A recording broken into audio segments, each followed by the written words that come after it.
9ನೇ ತರಗತಿಯ ಯೂಟ್ಯೂಬ್ ಪಾಠಕ್ಕೆ ತಮಗೆಲ್ಲರಿಗೂ ಸ್ವಾಗತವನ್ನು ಕೋರ್ತಾ, ವಿದ್ಯಾರ್ಥಿಗಳೇ, ನಾವು ಈಗಾಗಲೇ ಹಿಂದಿನ ತರಗತಿಗಳಲ್ಲಿ ಅಂದರೆ 8ನೇ ತರಗತಿಯಲ್ಲಿ ನೀವು ಅಭ್ಯಾಸ ಮಾಡಿದ ಹಾಗೆ ಅನೇಕ ರಾಜಮನೆತನಗಳು ಭಾರತದಲ್ಲಿ ಆಳ್ವಿಕೆಯನ್ನು ನಡೆಸಿ ಹೋಗಿವೆ. ಹಾಗಾಗಿ ಭಾರತದಲ್ಲಿ, ಉತ್ತರ ಭಾರತದಲ್ಲಿ ಅನೇಕ ರಾಜಮನೆತನಗಳು ಆಳ್ವಿಕೆಯನ್ನು ನಡೆಸಿ ಹೋಗಿವೆ. ಉದಾಹರಣೆಗೆ ವರ್ಧನರು, ಅದೇ ರೀತಿಯಾಗಿ ಮೌರ್ಯರು, ಗುಪ್ತರು ಅಲ್ವಾ. ಹಾಗೆ ದಕ್ಷಿಣ ಭಾರತದಲ್ಲೂ ಕೂಡ ಅನೇಕ ರಾಜಮನೆತನಗಳ ಆಳ್ವಿಕೆಯನ್ನ ನಡೆಸಿವೆ. ಹಾಗಾದ್ರೆ ದಕ್ಷಿಣ ಭಾರತದಲ್ಲಿ ಆಳ್ವಿಕೆಯನ್ನು ನಡೆಸಿರ್ತಕ್ಕಂಥ ರಾಜಮನೆತನಗಳನ್ನ ಹೆಸರಿಸಿ. ಯಾವ್ಯಾವ ರಾಜಮನೆತನಗಳು ದಕ್ಷಿಣ ಭಾರತದಲ್ಲಿ ಆಳ್ವಿಕೆಯನ್ನ ನಡೆಸಿದವೆ? ಸರಿ, ಗಂಗರು, ಕದಂಬರು ಅಲ್ವಾ, ಹಾಗೆ ಚೋಳರು, ಅಲ್ಲಿವರೆಗೂ ನೀವು ತಿಳ್ಕೊಂಡಿದ್ದೀರಿ. ಸೊ ಹೀಗೆ ದಕ್ಷಿಣ ಭಾರತದಲ್ಲಿ ಮತ್ತೊಂದು ಪ್ರಬಲವಾದಂತಹ ಸಾಮ್ರಾಜ್ಯ ಹಿಂದೂ ಧರ್ಮದ ಪುನರುಜ್ಜೀವನಕ್ಕಾಗಿ, ಹಿಂದೂ ಧರ್ಮದ ರಕ್ಷಣೆಗಾಗಿಯೇ ಸ್ಥಾಪನೆಯಾಗಿದೆ. ಅಂತ ಒಂದು ಸಾಮ್ರಾಜ್ಯದ ಇತಿಹಾಸವನ್ನ ನಾವು ಈ ಪಾಠದಲ್ಲಿ ಅಭ್ಯಾಸ ಮಾಡ್ತೀವಿ ವಿದ್ಯಾರ್ಥಿಗಳೇ. ಸೊ ಹಾಗಾದ್ರೆ ಆ ಪಾಠ ವಿಜಯನಗರ ಮತ್ತು ಬಹುಮನಿ ರಾಜ್ಯ. ಇದರ ಇತಿಹಾಸದ 4ನೇ ಪಾಠ ವಿಜಯನಗರ ಮತ್ತು ಬಹಮನಿ ರಾಜ್ಯ. ಬಹಮನಿ ರಾಜ್ಯ. ಸೊ ಇಂದಿನ ತರಗತಿಯಲ್ಲಿ ನಾವು ಈ ವಿಜಯನಗರ ಸಾಮ್ರಾಜ್ಯದ ಬಗ್ಗೆ ಅಧ್ಯಯನವನ್ನ ಮಾಡ್ತೀವಿ. ಈ ವಿಜಯನಗರ ಸಾಮ್ರಾಜ್ಯ ಕ್ರಿಸ್ತಶಕ 1336ರಲ್ಲಿ ಅಂದ್ರೆ ಸಾಮಾನ್ಯ ಶಕ 1336ರಲ್ಲಿ ಸ್ಥಾಪನೆ ಆಯಿತು. ಸಾಮಾನ್ಯ ಶಕ ವರ್ಷ 1336ರಲ್ಲಿ ಸ್ಥಾಪನೆ ಆಯಿತು. ಅಕ್ಕ ಮತ್ತು ಬುಕ್ಕರಿಂದ ಸ್ಥಾಪನೆ ಆಯಿತು.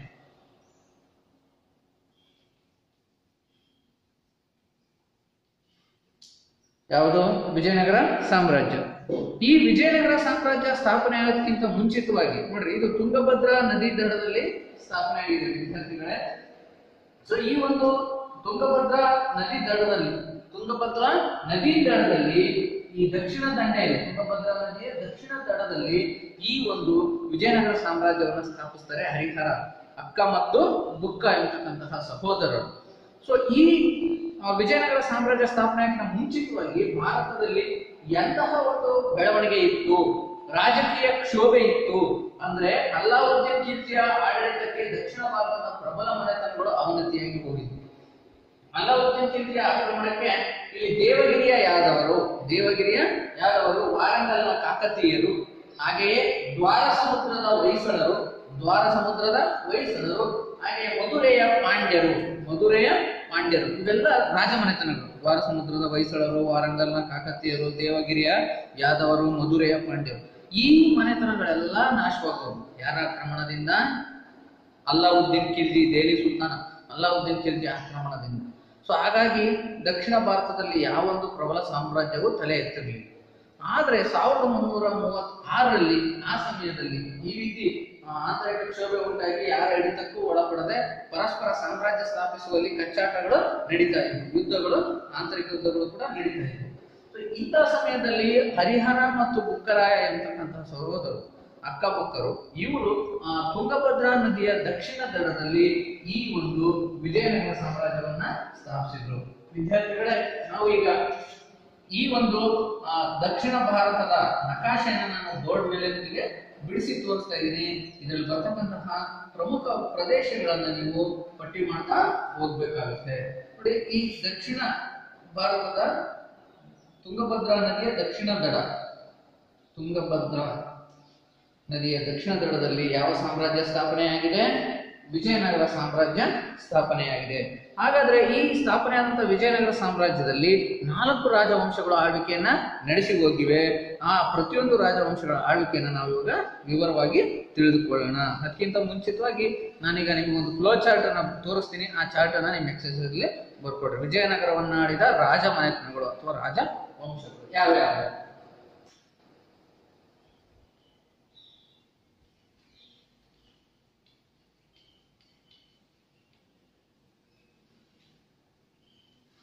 ಒಂದನೇದು ಸಂಗಮ ವಂಶ ಅಥವಾ ಸಂಗಮ ಮನೆತನ, ಎರಡನೇದು ಸಾಳ್ವ ವಂಶ, ಮೂರನೇದು ತುಳುವ ಸಂತತಿ ಅಥವಾ ತುಳುವ ವಂಶ. ನಾಲ್ಕನೇದು ಅರವೀಡು ಸಂತತಿ ಅಥವಾ ಅರವೀಡು ವಂಶ.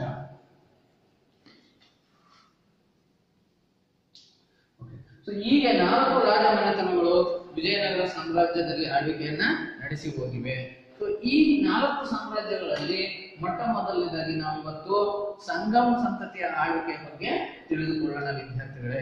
ಹಾಗಾದ್ರೆ ಈ ಸಂಗಮ ಸಂತತಿಯಲ್ಲಿ ಯಾವ್ಯಾವ ದೊರೆಗಳ ಆಳ್ವಿಕೆಯನ್ನ ನಡೆಸಿ ಹೋಗಿದ್ದಾರೆ ಅವುಗಳನ್ನು ನಾವು ನೋಡೋಣ. ಸಂಗಮ ವಂಶದಲ್ಲಿ ಮೊದಲ ದೊರೆ ಯಾರಪ್ಪ ಅಂದ್ರೆ 1ನೇಯ ಹರಿಹರ. ಸೊ ಇವನು ವಿಜಯನಗರ ಸಾಮ್ರಾಜ್ಯಕ್ಕೆ ಅಸ್ಥಿಭಾರವನ್ನು ಹಾಕಿದ್ದವನು. ಭದ್ರ ಬುನಾದಿಯನ್ನು ಹಾಕಿ ಈ ವಿಜಯನಗರ ಸಾಮ್ರಾಜ್ಯವನ್ನ ಸ್ಥಾಪಿಸಿದಂತಹ ಮೊದಲ ದೊರೆ 1ನೇ ಹರಿಹರ.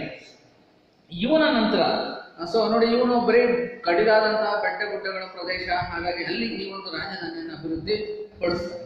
ಇವರ ರಾಜಧಾನಿ ಯಾವ್ದಪ್ಪ ಅಂತಂದ್ರೆ ಗೊತ್ತಿದೆ ನಿಮ್ಗೆಲ್ಲ, ಹಂಪೆ.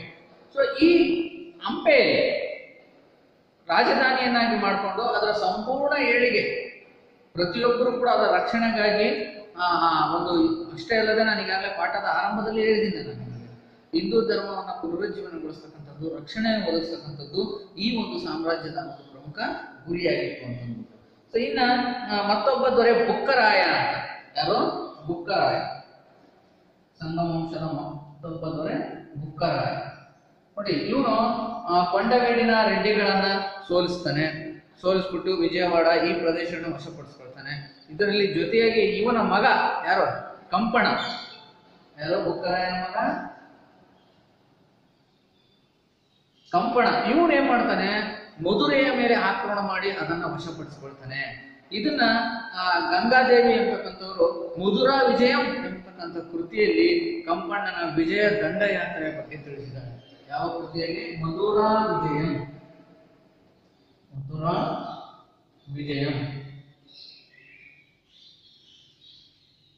ಮಧುರಾ ವಿಜಯಂ ಎಂಬತಕ್ಕಂಥ ಕೃತಿ ಕಂಪಣ್ಣನ ವಿಜಯದ ಬಗ್ಗೆ ತಿಳಿಸುತ್ತದೆ. ನೋಡಿ, ಈ 1ನೇ ಬುಕ್ಕರಾಯನ ಕಾಲದಲ್ಲಿ ಏನಾಗುತ್ತೆ ಅಂತಂದ್ರೆ ಜೈನರು ಮತ್ತು ವೈಷ್ಣವರ ನಡುವೆ ಒಂದು ರೀತಿ ವಿವಾದಗಳು ಉಂಟಾಗ್ತವೆ. ಅವರಿಬ್ಬರ ನಡುವೆ ಆಂತರಿಕ ಕಲಹಗಳು ಉಂಟಾಗ್ತವೆ. ಆಗ ಬುಕ್ಕರಾಯ ಮಧ್ಯಸ್ಥಿಕೆಯನ್ನು ವಹಿಸಿಬಿಟ್ಟು ಅವರಿಬ್ಬರ ನಡುವೆ ಸಮನ್ವಯತೆಯನ್ನು ಉಂಟು ಮಾಡ್ತಾನೆ.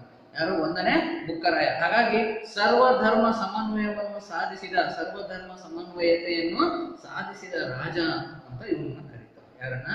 1ನೇ ಬುಕ್ಕರಾಯ. ಸೊ ಇವನ ಕಾಲದಲ್ಲೂ ಕೂಡ ವಿಜಯನಗರ ಸಾಮ್ರಾಜ್ಯ ಸ್ವಲ್ಪ ಮಟ್ಟಿಗೆ ವಿಶಾಲ ಆಗುತ್ತೆ. ಸೊ ಇನ್ನ ನೆಕ್ಸ್ಟ್ ಈ 2ನೇ ಹರಿಹರ, ಮತ್ತೊಬ್ಬ ದೊರೆ 2ನೇ ಹರಿಹರ.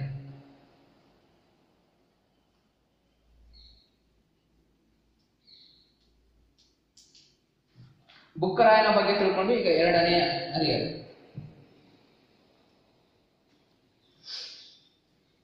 ನೋಡಿ, ಇವನು 27 ವರ್ಷಗಳ ಕಾಲ ಆಡಳಿತವನ್ನು ನಡೆಸ್ತಾನೆ. ಆಂಧ್ರ ಪ್ರದೇಶದ ಕರ್ನೂಲ್, ನೆಲ್ಲೂರು, ವಿಜಯವಾಡ ಇತ್ಯಾದಿ ಪ್ರದೇಶಗಳನ್ನು ಅವನು ತನ್ನ ಸಾಮ್ರಾಜ್ಯಕ್ಕೆ ಸೇರಿಸಿಕೊಳ್ತಾನೆ. ಯಾರೋ? ಈ 2ನೇಯ ಹರಿಹರ. ಇನ್ನ ಇವನ ನಂತರ 2ನೇ ಪ್ರೌಢರಾಯ ಅಧಿಕಾರಕ್ಕೆ ಬರ್ತಾನೆ. ಸೊ ಅಂದ್ರೆ 2ನೇ ದೇವರಾಯನಿಗೆ ಮತ್ತೊಂದು ಹೆಸರು ಪ್ರೌಢ ದೇವರಾಯ. ಈ ಸಂಗಮ ವಂಶದಲ್ಲಿ ಪ್ರಸಿದ್ಧ ದೊರೆ. ಅವನ ಸಾಧನೆಗಳನ್ನ ನಾವೀಗ ತಿಳಿತಾ ಹೋಗೋಣ.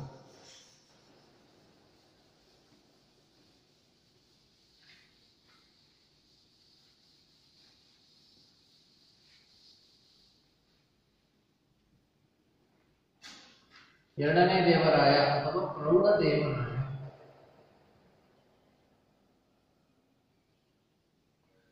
ನೋಡಿ, ಸಂಗಮ ವಂಶದಲ್ಲಿಯೇ ಅತ್ಯಂತ ಪ್ರಸಿದ್ಧ ದೊರೆ ಇವರು ಯಾರೋ? ಪ್ರೌಢ ದೇವರಾಯ ಅಂದ್ರೆ 2ನೇ ದೇವರಾಯ. ಇವರಿಗೆ ಪ್ರತಾಪರುದ್ರ ಅಂತಕ್ಕಂಥ ಬಿರುದು ಕೂಡ ಇತ್ತು. ಯಾರಿಗೆ? 2ನೇ ದೇವರಾಯ. ಸೊ ಅಷ್ಟೇ ಅಲ್ಲದೆ ಗಜ ಬೇಂಟೆಕಾರ ಅಂತಕ್ಕಂಥ ಬಿರುದು ಕೂಡ ಇತ್ತು. ಇವರಿಗಿದ್ದಂಥ ಬಿರುದುಗಳು ಪ್ರತಾಪರುದ್ರ, ಮತ್ತೊಂದು ಗಜ ಬೇಂಟೆಕಾರ.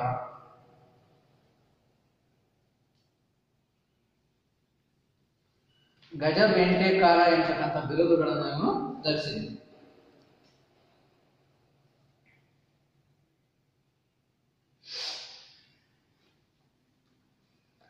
ಇನ್ನ ಮುಂದಿನ ಸಾಧನೆ ಒರಿಸ್ಸಾದ ಗಜಪತಿ ಕಪಿಲೇಂದ್ರನನ್ನ ನೋಡಿ, ರಾಜ ಗಜಪತಿ ಅಂದ್ರೆ ರಾಜ. ಈ ಒರಿಸ್ಸಾದ ರಾಜ ಯಾರು? ಕಪಿಲೇಂದ್ರನನ್ನ ಸೋಲಿಸಿದ್ರು.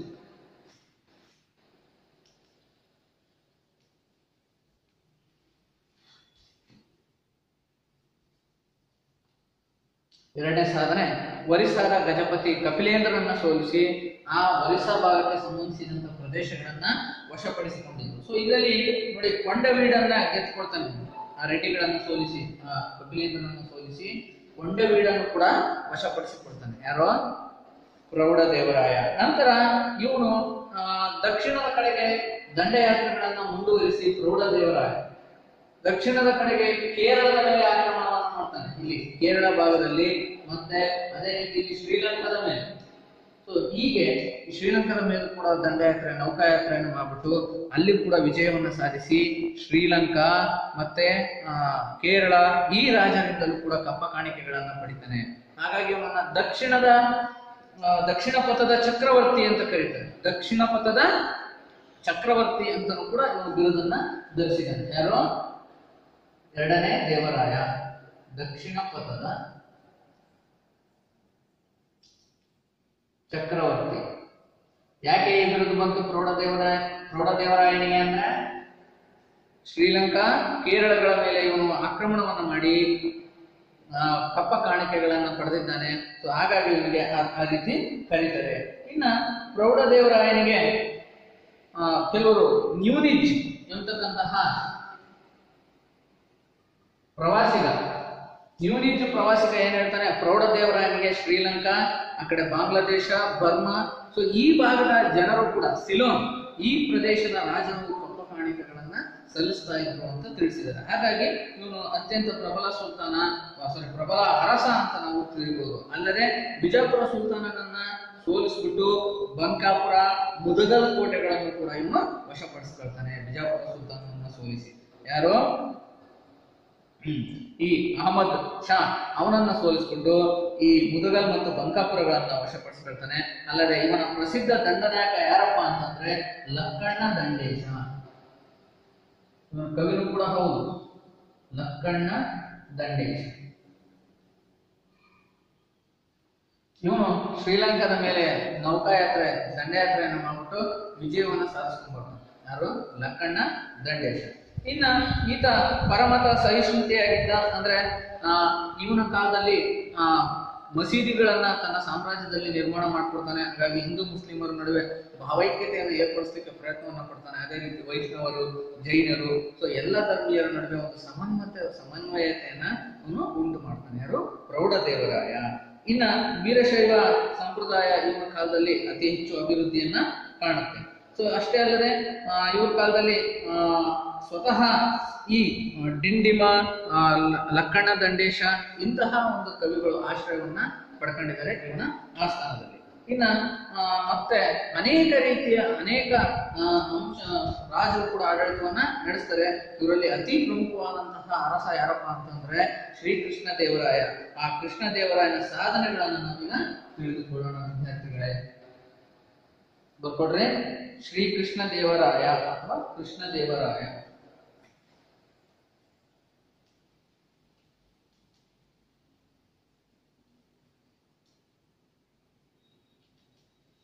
ಕೃಷ್ಣದೇವರಾಯ ತುಳುವ ಸಂತತಿಗೆ ಸೇರಿರತಕ್ಕಂತಹ ದೊರೆ. ಸಾಮಾನ್ಯ ಶಕ 1509ರಿಂದ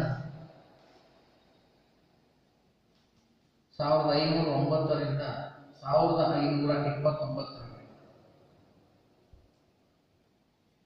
ನೋಡಿ, ಇವನು ಅಧಿಕಾರಕ್ಕೆ ಬಂದೊಡನೆ ಸಾಮ್ರಾಜ್ಯದ ಆಂತರಿಕ ಮತ್ತು ಬಾಹ್ಯ ಹೊರಗಡೆ ಆ ಕಡೆನೂ ಕೂಡ ಸಾಕಷ್ಟು ಜಟಿಲ ಸಮಸ್ಯೆಗಳು ಇದ್ವು. ಯಾಕಪ್ಪ ಅಂತಂದ್ರೆ ಬಹುಮನಿ ರಾಜ್ಯ ಅಂತಕ್ಕಂಥ ಒಂದು ಮುಸ್ಲಿಂ ಸಾಮ್ರಾಜ್ಯ 5 ಶಾಹಿ ಮನೆತನಗಳಾಗಿ ವಿಭಜನೆಯಾಗಿ ಆ 5 ಶಾಹಿ ಮನೆತನಗಳು ತಮ್ಮ ಸಾಮ್ರಾಜ್ಯವನ್ನು ವಿಸ್ತರಿಸಲಿಕ್ಕೆ ಅವು ಅವಕಾಶವನ್ನ ಕಾಯ್ತಾ ಇದ್ವು. ಅಷ್ಟೇ ಅಲ್ಲದೆ ಈ ಯುರೋಪಿಯನ್ನರು ಭಾರತಕ್ಕೆ ಆಗಮಿಸ್ತಾ ಇದ್ರು. ಪೋರ್ಚುಗೀಸರು, ಬ್ರಿಟಿಷರು ಇವರೆಲ್ಲರೂ ಕೂಡ ವ್ಯಾಪಾರಕ್ಕಾಗಿ. ಹಾಗಾಗಿ ಅವರು ವಸಾಹತುಗಳನ್ನ ಸ್ಥಾಪಿಸಲಿಕ್ಕೆ ನೆಲೆಗಳನ್ನ ಹುಡುಕ್ತಾ ಇದ್ರು. ಹಾಗಾಗಿ ಇವರೆಲ್ಲರ ವಿರೋಧವನ್ನ ಕೃಷ್ಣದೇವರಾಯ ಎದುರಿಸಿ ತನ್ನ ಸಾಮ್ರಾಜ್ಯವನ್ನ ಬಲಪಡಿಸಬೇಕಾಗಿತ್ತು. ಅಂತ ಒಂದು ಕೆಲಸವನ್ನ ಮಾಡಿ ತನ್ನ ಸಾಮ್ರಾಜ್ಯವನ್ನ ಉತ್ತರದ ಈ ಗೋದಾವರಿ ನದಿ ಗೋದಾವರಿ ನದಿಯವರೆಗೆ ತನ್ನ ಸಾಮ್ರಾಜ್ಯವನ್ನು ವಿಸ್ತರಿಸ್ತಾನೆ. ಯಾರು? ಶ್ರೀಕೃಷ್ಣ ದೇವರಾಯ. ಹಾಗಾಗಿ ಇವನ ಕಾಲದಲ್ಲಿ ವಿಜಯನಗರ ಸಾಮ್ರಾಜ್ಯ ಸಾಕಷ್ಟು ದಕ್ಷಿಣ ಭಾರತದಲ್ಲಿ ವಿಸ್ತರಣೆ ಆಗುತ್ತೆ. ಸೊ ಇಲ್ಲಿ ಅರಬ್ಬಿ ಸಮುದ್ರ, ಬಂಗಾಳಕೊಲ್ಲಿ, ಹಿಂದೂ ಮಹಾಸಾಗರದವರೆಗೂ ಕೂಡ ಈ ಒಂದು ಸಾಮ್ರಾಜ್ಯ ವಿಸ್ತರಣೆ ಆಗುತ್ತೆ. ಯಾರ ಕಾಲದಲ್ಲಿ? ಕೃಷ್ಣ ದೇವರಾಯರ ಕಾಲದಲ್ಲಿ. ಹಾಗಾಗಿ ಈ ವಿಜಯನಗರದ ಅತ್ಯಂತ ಪ್ರಬಲ ಅರಸ ಅಂತ ಇವರನ್ನ ನಾವು ಕರಿಬಹುದು. ಯಾರನ್ನ? ಕೃಷ್ಣ ದೇವರಾಯನ. ರಾಬರ್ಟ್ ಸ್ಯೂಯೆಲ್ಲಾ ಎಂತಕ್ಕಂತಹ ಒಬ್ಬ ಪ್ರವಾಸಿಗ ಹೇಳ್ತಾನೆ, ಇವನು ಅಪ್ರತಿಮ ಶೂರ, ಅಷ್ಟೇ ಅಲ್ಲದೆ ಆ ಪ್ರಜೆಗಳ ಹಿತವನ್ನ ಕಾಪಾಡ್ತಕ್ಕಂತಹ ರಾಜ, ಅಸಾಮಾನ್ಯ ಪರಾಕ್ರಮಿ, ರಾಜತಂತ್ರ ನಿಪುಣ ಅಂತ ಇವರನ್ನ ಕರೆದಿದ್ದಾರೆ ಕೃಷ್ಣ ದೇವರಾಯನ. ಯಾರೋ? ರಾಬರ್ಟ್ ಸ್ಯೂಯೆಲ್ಲಾ. ಈ ಒಂದು ಪ್ರವಾಸಿಗ ಕೃಷ್ಣ ದೇವರಾಯನ ಸಾಧನೆಗಳನ್ನ ವಿವರಿಸಿದ ರಾಬರ್ಟ್ ಸ್ಯೂಯೆಲ್ಲಾ. ಈ ರಾಬರ್ಟ್ ಸ್ಯೂಯೆಲ್ಲಾ ಇವನು ಕೃಷ್ಣ ದೇವರಾಯ ಅಪ್ರತಿಮ ವೀರ, ಅಷ್ಟೇ ಅಲ್ಲದೆ ತಂತ್ರಗಾರಿಕೆ ಉಳ್ಳ ಒಂದು ಒಬ್ಬ ಆಡಳಿತಗಾರ ಅಂತ ತಿಳಿಸಿದ್ದಾನೆ. ಅಷ್ಟೇ ಅಲ್ಲದೆ ಇವ್ರ ಕಾಲದಲ್ಲಿ ನೋಡಿ ನರಸನಾಯಕ ಮತ್ತು ಸತಿ ನಾಗಲಾಂಬಿಕೆಯ ಪುತ್ರನಾಗಿ ಜನಿಸಿದಂತಹ ಕೃಷ್ಣ ದೇವರಾಯನ ಒಂದು ಭಾವಚಿತ್ರನ ನಾವು ಈ ಸಂದರ್ಭದಲ್ಲಿ ಗಮನಿಸೋಣ ವಿದ್ಯಾರ್ಥಿಗಳೇ. ಆ ಭಾವಚಿತ್ರನ ಅಂದ್ರೆ ಆ ಒಂದು ಚಿತ್ರಪಟ ಲಭ್ಯ ಆಗಿದೆ, ಅದನ್ನ ತಾವುಗಳು ಗಮನಿಸಬೇಕು. ಕೃಷ್ಣ ದೇವರಾಯ. ಹಾಗೆ ಈ ಕೃಷ್ಣದೇವರಾಯನ ಕಾಲದಲ್ಲೂ ಕೂಡ ಈ ರಾಜಲಾಂಛನ, ವಿಜಯನಗರ ಸಾಮ್ರಾಜ್ಯದ ವರಹ, ಆ ರಾಜಲಾಂಛನದ ಚಿತ್ರವನ್ನು ಕೂಡ ನೀವು ಗಮನಿಸಬೇಕು. ಇನ್ನ ನೆಕ್ಸ್ಟ್ ಈ ಕೃಷ್ಣದೇವರಾಯನ ಸೈನಿಕ ಸಾಧನೆಗಳನ್ನ ನಾವು ನೋಡೋಣ. ಸೈನಿಕ ಸಾಧನೆಗಳು.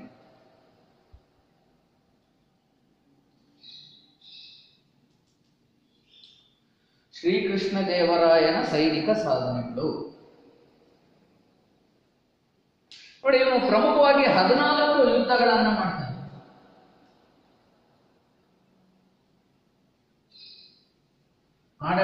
ಆಡಳಿತಕ್ಕೆ ಬಂದೊಡನೆ ಅಂದ್ರೆ ನೆರೆಯ ಪಾಳೆಗಾರರು, ನಾಯಕರು ಇವರೊಂದಿಗೆ ಹೋರಾಟವನ್ನ ಮಾಡಿರ್ತಕ್ಕಂಥದ್ದು. ಉದಾಹರಣೆಗೆ ಕೊಂಡವೀಡಿನ ರೆಡ್ಡಿಗಳು, ಉಮ್ಮತ್ತೂರಿನ ಪಾಳೆಗಾರ ಗಂಗರಾಜ, ಸೊ ಇವರೆಲ್ಲರನ್ನ ಅವನು ಯುದ್ಧದಲ್ಲಿ ಸೋಲಿಸ್ತಾನೆ. ಯಾರು? ಕೃಷ್ಣದೇವರಾಯ.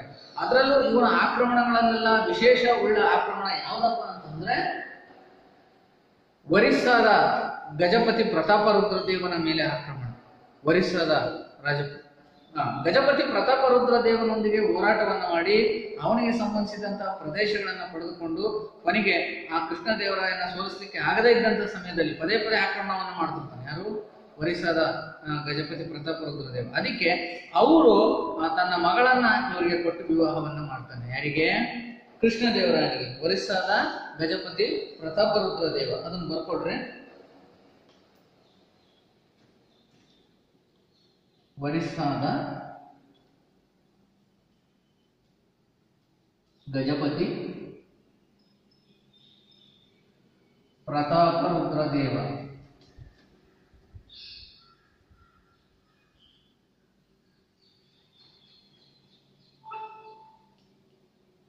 ಪುತ್ರಿಯೊಡನೆ ವಿವಾಹ.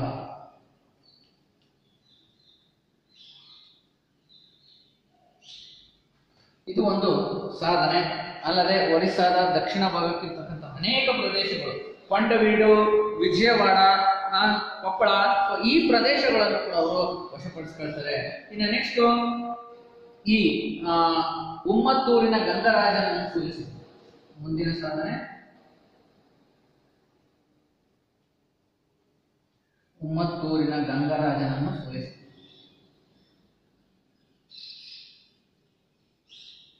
ಗಂಗರಾಜನ ಸೋಲು. ಮತ್ತೆ ಇವನ ಆಡಳಿತಾವಧಿಯಲ್ಲಿ ಏನು 5 ಶಾಹಿ ಮನೆತನಗಳು ಸ್ಥಾಪನೆಯಾಗುವ ಬಹುಮನಿ ಸಾಮ್ರಾಜ್ಯ ವಿಭಜನೆ ಆಗ್ಬಿಟ್ಟು ಅದರಲ್ಲಿ ಬಹಮನಿ ರಾಜ್ಯದ ಮೂಲ ರಾಜನಾದಂತಹ ಮೊಹಮ್ಮದ್ ಶಾನನ್ನ ಅವರು ಸೆರೆಮನೆಯಲ್ಲಿ ಇಟ್ಟಿರ್ತಾರೆ. ಈ ಬಿಜಾಪುರ ಸುಲ್ತಾನನ ಮೇಲೆ ಆಕ್ರಮಣ ಮಾಡಿ ಆದಿಲ್ ಶಾನನ್ನ ಸೋಲಿಸಿ ಈ ಮೊಹಮ್ಮದ್ ಶಾನನ್ನ ಬಿಡುಗಡೆ ಮಾಡಿ ಮತ್ತೆ ಬಹುಮನಿ ಸಾಮ್ರಾಜ್ಯದ ಸುಲ್ತಾನ ಅಂತ ಘೋಷಣೆ ಮಾಡ್ತಾರೆ. ಸೊ ಈ ಮೊಹಮ್ಮದ್ ಶಾನನ್ನ ಬಹುಮನಿ ಸಾಮ್ರಾಜ್ಯದ ಸುಲ್ತಾನನಾಗಿ ಘೋಷಣೆ ಮಾಡಿದ ಮೇಲೆ, ಸಿಂಹಾಸನದ ಮೇಲೆ ಕೂರಿಸಿದ ಮೇಲೆ ಆ ಬಹುಮನಿ ಸಾಮ್ರಾಜ್ಯ ಸಂಪೂರ್ಣವಾಗಿ ಅವನದ್ದೇ ಹಾದಿಯನ್ನ ಹಿಡಿತು, ಸಂಪೂರ್ಣ ದುರ್ಬಲವಾಯಿತು. ಹಾಗಾಗಿ ಈ ವಿಜಯನಗರದ ಅರಸ ಕೃಷ್ಣದೇವರಾಯನಿಗೆ ಯವನ ರಾಜ್ಯ ಪ್ರತಿಷ್ಠಾಪನಾಚಾರ್ಯ ಎಂಬ ಬಿರುದು ಕೂಡ ಬಂತು. ರೋಮನಿ ರಾಜ್ಯದ ರಾಜನನ್ನ ಮಹಮ್ಮದ್ ಶಾನನ್ನು ಸಿಂಹಾಸನದ ಮೇಲೆ ಕೂರಿಸಿದ್ರಿಂದ ಏನಂತ ಬಿರುದು ಬಂತು? ಯವನ ರಾಜ್ಯ ಪ್ರತಿಷ್ಠಾಪನಾಚಾರ್ಯ ಕೊಟ್ಟು. ಮುಂದಿನ ಸಾಧನೆ, ಸೈನಿಕ ಸಾಧನೆ, ಬಹಮನಿ ಸುಲ್ತಾನ ಯಾರು? ಮೊಹಮ್ಮದ್ ಶಾ.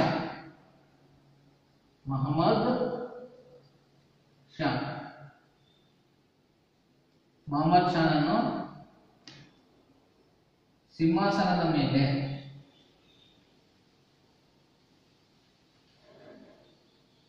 ಸಿಂಹಾಸನಾವರೋಹಣ ಮಾಡಿಸಿದ್ದಕ್ಕೆ ಏನಂತ ಬಂತು? ಯವನ ರಾಜ್ಯ ಪ್ರತಿಷ್ಠಾಪನಾಚಾರ್ಯ. ಯವನ ರಾಜ್ಯ ಪ್ರತಿಷ್ಠಾಪನಾಚಾರ್ಯ. ಯವನ ರಾಜ್ಯ ಪ್ರತಿಷ್ಠಾಪನಾಚಾರ್ಯ ಎಂತಕ್ಕಂತಹ ಬಿರುದು ಬಂತು ಯಾರಿಗೆ? ಶ್ರೀಕೃಷ್ಣ ದೇವರಾಯನಿಗೆ. ಅದೇ ರೀತಿ ರಾಯಚೂರನ್ನ ವಶಪಡಿಸ್ಕೊಳ್ಳಿಕ್ಕೆ ಮತ್ತೆ ಬಿಜಾಪುರ ಸುಲ್ತಾನೊಂದಿಗೆ ಹೋರಾಟವನ್ನು ಅವನು ಮಾಡಬೇಕಾಯಿತು. ಯಾರು? ವಿಜಯನಗರ ಶ್ರೀಕೃಷ್ಣ ದೇವರಾಯ ರಾಯಚೂರಿಗಾಗಿ.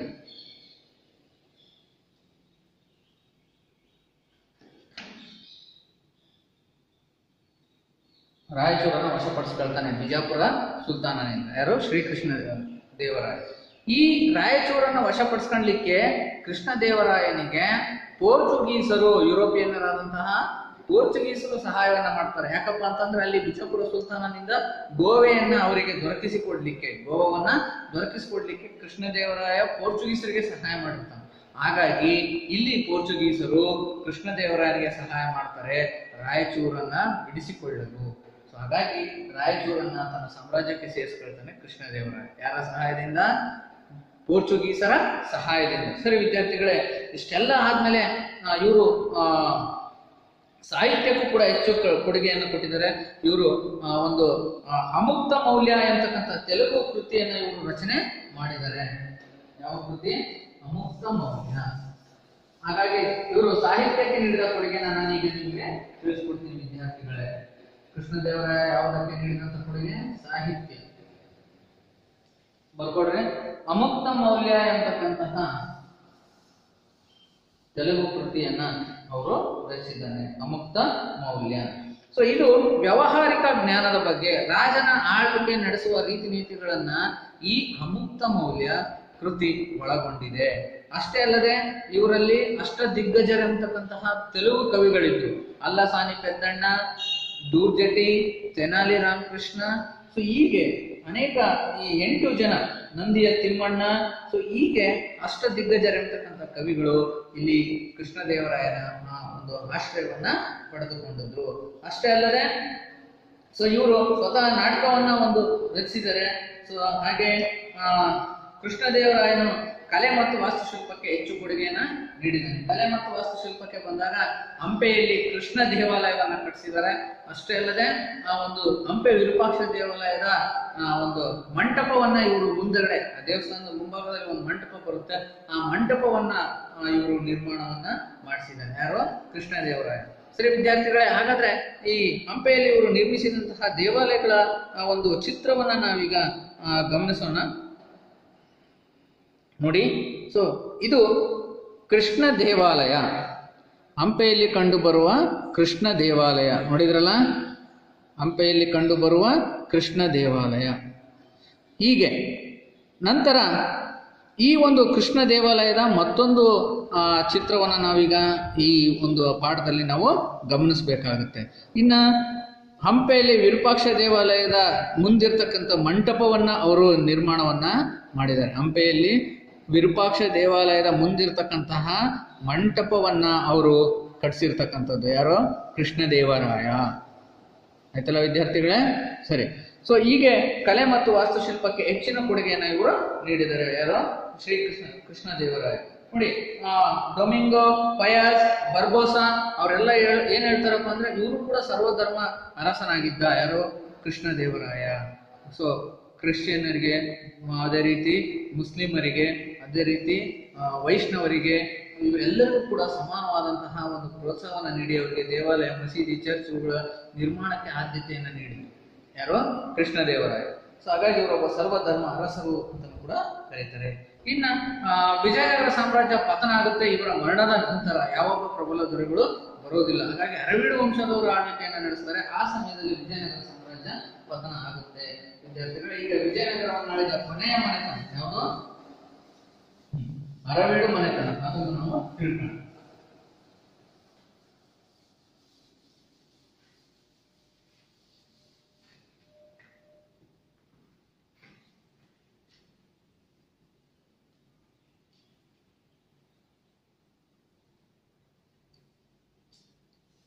ಅಚ್ಯುತರಾಯ, ಅದೇ ರೀತಿ ಸದಾಶಿವರಾಯ ಆಡಳಿತವನ್ನು ನಡೆಸಿ ಹೋಗಿರ್ತಾರೆ. ಕೃಷ್ಣದೇವರಾಯ ಅವರು ಪ್ರಬಲ ದೊರೆಗಳು ಆಗಿರಲ್ಲ. ಹಾಗಾಗಿ ಅಳಿಯ ರಾಮರಾಯ ಅಂತಕ್ಕಂಥ ಅರವೀಡು ವಂಶದ ಅವನು ಅಧಿಕಾರಕ್ಕೆ ಬರ್ತಾನೆ.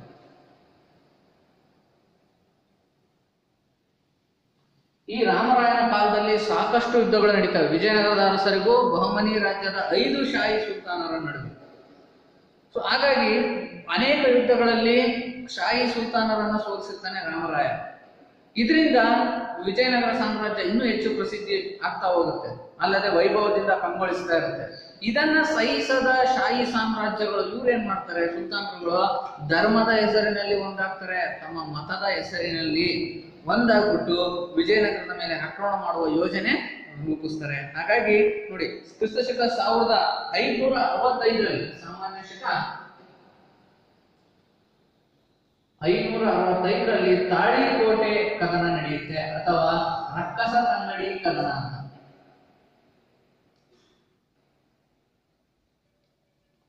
ತಾಳಿಕೋಟೆ ಯುದ್ಧಕ್ಕೆ ಮತ್ತೊಂದು ಹೆಸರು ರಕ್ಕಸ ತಂಗಡಿ ಯುದ್ಧ. ಸೊ ಇಲ್ಲಿ ಒಂದು ನಿರ್ಣಯಿತವಾದಂತಹ ಅಂತಿಮ ನಿರ್ಣಯದ ಯುದ್ಧ ನಡೆಯುತ್ತೆ. ತಾಳಿಕೋಟೆ ಯುದ್ಧ 1565ರಲ್ಲಿ. ಈ ಯುದ್ಧದಲ್ಲಿ ಈ ಶಾಹಿ ಮನೆತನಗಳು, 4 ಮನೆತನಗಳು ಒಂದಾಗಿ, ಗೋಲ್ಕೊಂಡದ ಕುತುಬ್ ಶಾಹಿ, ನೆಕ್ಸ್ಟ್ ಬಹುಮನಿ ಸಾಮ್ರಾಜ್ಯದಲ್ಲಿ 5 ಶಾಹಿ ಮನೆತನಗಳು ಬಂದಾಗ ನಾನು ಡಿಟೇಲ್ ಆಗಿ ಬರೆಸ್ತೀನಿ, ಅರ್ಥ ಆಯ್ತು? ಸೊ ಹೀಗೆ ಬೀರರ್ನ ಇಮಾದ್ ಶಾಹಿ, ಗೋಲ್ಕೊಂಡದ ಕುತುಬ್ ಶಾಹಿ, ಬಿಜಾಪುರದ ಆದಿಲ್ ಶಾಹಿ, ಇವರೆಲ್ಲ ಒಂದಾಗ್ಬಿಟ್ಟು ಈ ತಾಳಿಕೋಟೆಯಲ್ಲಿ ವಿಜಯನಗರದ ಸೈನ್ಯವನ್ನು ಸಂಪೂರ್ಣವಾಗಿ ಸೋಲಿಸ್ತಾರೆ. ಅಲ್ಲಿಗೆ ವಿಜಯನಗರ ಸಾಮ್ರಾಜ್ಯ ಅವನತಿಯಾಗುತ್ತೆ. ಯಾವ ಯುದ್ಧದಿಂದ? ತಾಳಿಕೋಟೆ ಯುದ್ಧದಿಂದ. ಅತ್ಯಂತ ವೈಭವತೆಯಿಂದ ಕೂಡಿದಂತಹ ವಿಜಯನಗರ ಸಾಮ್ರಾಜ್ಯ ಅವನತಿ ಆಗುತ್ತೆ.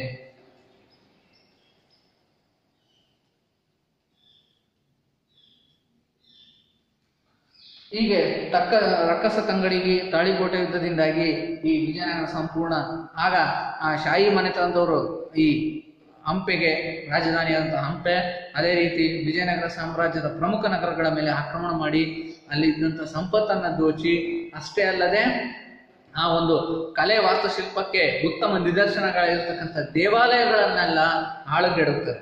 ಸೊ ಹಾಗಾಗಿ ಈ ಹಂಪೆಯನ್ನು ಸಂಪೂರ್ಣವಾಗಿ ಲೂಟಿ ಮಾಡಲಾಗಿ ಇವತ್ತು ಆಳು ಹಂಪೆಯಾಗಿ ಬದಲಾಗಿದೆ. ಅಂದಿನ ವಿಜಯನಗರ ಸಾಮ್ರಾಜ್ಯದ ರಾಜಧಾನಿಯಾಗಿದ್ದ, ಭವ್ಯವಾಗಿದ್ದಂತಹ ಹಂಪೆ ಇಂದು ಆಳು ಹಂಪೆಯಾಗಲಿಕ್ಕೆ ಈ ಶಾಹಿ ಸುಲ್ತಾನರ ಆಕ್ರಮಣವೇ ಅತ್ಯಂತ ಪ್ರಮುಖವಾದಂತಹ ಕಾರಣವಾಗಿದೆ ಅಂತ ನಾವು ಈ ಸಂದರ್ಭದಲ್ಲಿ ಹೇಳ್ಬೋದು. ಸೊ ಈಗ ಈ ಒಂದು ಪಾಠದಲ್ಲಿ ವಿಜಯನಗರ ಸಾಮ್ರಾಜ್ಯದ ಅವನತಿ ಹೇಗಾಯಿತು ಅಂತ ಕೂಡ ನಾವೀಗ ತಿಳ್ಕೊಂಡಿದ್ದೀವಿ. ತದನಂತರ ವೆಲ್ಲೂರು, ಆನೆಗೊಂದಿ, ಸೊ ಇನ್ನಿತರ ಪ್ರಮುಖ ನಗರಗಳಿಂದ ಆ ವಿಜಯನಗರದ ಆಡಳಿತವನ್ನ ನಡೆಸ್ತಾರೆ. ಸೊ ವಿದ್ಯಾರ್ಥಿಗಳ ಇಲ್ಲಿವರೆಗೂ ನಾವು ಏನ್ ತಿಳ್ಕೊಂಡ್ವಿ? ವಿಜಯನಗರ ಸಾಮ್ರಾಜ್ಯದ ಆಳ್ವಿಕೆ, ದಕ್ಷಿಣ ಭಾರತದ ಒಂದು ಪ್ರಬಲ ಹಿಂದೂ ಸಾಮ್ರಾಜ್ಯವಾದಂತಹ ವಿಜಯನಗರ ಸಾಮ್ರಾಜ್ಯದ ಆಳ್ವಿಕೆ, ಅದರಲ್ಲಿ ಆಳ್ವಿಕೆ ನಡೆಸಿದ ರಾಜಮನೆತನಗಳ ಬಗ್ಗೆ ತಿಳ್ಕೊಂಡ್ವಿ. ಈಗ ನಾನು ಕೆಲವು ಪ್ರಶ್ನೆಗಳನ್ನ ಕೇಳ್ತೀನಿ, ಅದಕ್ಕೆ ಉತ್ತರವನ್ನ ಹೇಳಬೇಕಾಗುತ್ತೆ. ಸರಿ ವಿದ್ಯಾರ್ಥಿಗಳ, ವಿಜಯನಗರವನ್ನು ಆಳಿದ 4 ರಾಜಮನೆತನಗಳು ಯಾವುವು? ವಿಜಯನಗರವನ್ನು ಆಳಿದ 4 ರಾಜಮನೆತನಗಳು: ಸಂಗಮ, ಸಾಳ್ವ, ತುಳುವ, ಅರವೀಡು. ಸರಿ. ವಿಜಯನಗರ ಸಾಮ್ರಾಜ್ಯದ ಅರಸರ ರಾಜಲಾಂಛನ ಯಾವುದು? ವರಹ. Very good. ಸರಿ, ಈಗ ಗೃಹ ಕೆಲಸಕ್ಕೆ ನಾನು ಕೆಲವು ಪ್ರಶ್ನೆಗಳನ್ನು ಕೊಡ್ತೀನಿ, ಅವನ್ನ ಮನೆಯಲ್ಲಿ ಮಾಡ್ಬೇಕಾಗುತ್ತೆ, ಹೋಮ್ವರ್ಕ್ ಬರೀಬೇಕಾಗುತ್ತೆ. ಮನೆಯಲ್ಲಿ ಕೂತ್ಕೊಂಡು ಈ ಪ್ರಶ್ನೆಗಳಿಗೆ, ಆಗ ಈ ಪಾಠ ಸಂಪೂರ್ಣವಾಗಿ ಅರ್ಥ ಆಗುತ್ತೆ. ಮೊದಲನೇದು, ಪ್ರೌಢ ದೇವರಾಯನ ಸಾಧನೆಗಳನ್ನು ತಿಳಿಸಿ. ಪ್ರೌಢದೇವರಾಯನ ಸಾಧನೆಗಳನ್ನು ತಿಳಿಸಿ.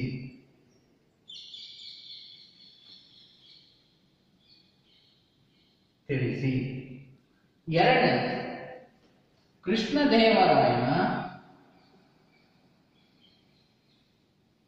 ಕೃಷ್ಣದೇವರಾಯನ ಸೈನಿಕ ಸಾಧನೆಗಳೇನು?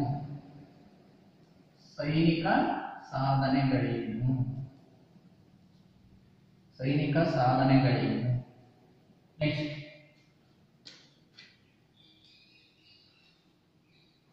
ಹಾಗೆ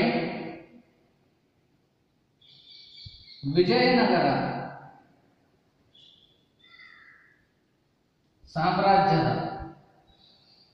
ಸಾಮ್ರಾಜ್ಯದ ಪ್ರಮುಖ ಸ್ಮಾರಕಗಳನ್ನು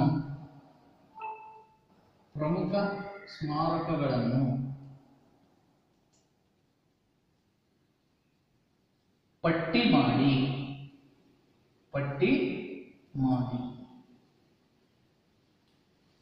ಸರಿ ವಿದ್ಯಾರ್ಥಿಗಳೇ, ಇಷ್ಟು ಗೃಹಪಾಠದ ಕೆಲಸಗಳನ್ನ ಬರ್ಕೊಳ್ರಿ. ಸೊ ಇವುಗಳಿಗೆ ಮನೆಯಲ್ಲಿ ಹೋಗ್ಬಿಟ್ಟು ಉತ್ತರಗಳನ್ನ ಬರೀರಿ, ಅಭ್ಯಾಸ ಮಾಡ್ರಿ. ಈ ಪಾಠದ ಬಗ್ಗೆ ಪರೀಕ್ಷೆಗಳಲ್ಲಿ ಉತ್ತಮ ಅಂಕಗಳನ್ನ ನೀವು ಪಡ್ಕೊಳ್ಬಹುದು. ಇಲ್ಲಿವರೆಗೂ ಈ ಒಂದು ವಿಡಿಯೋವನ್ನ ವೀಕ್ಷಿಸಿದ್ದಕ್ಕೆ ತಮ್ಮೆಲ್ಲರಿಗೂ ವಂದನೆ.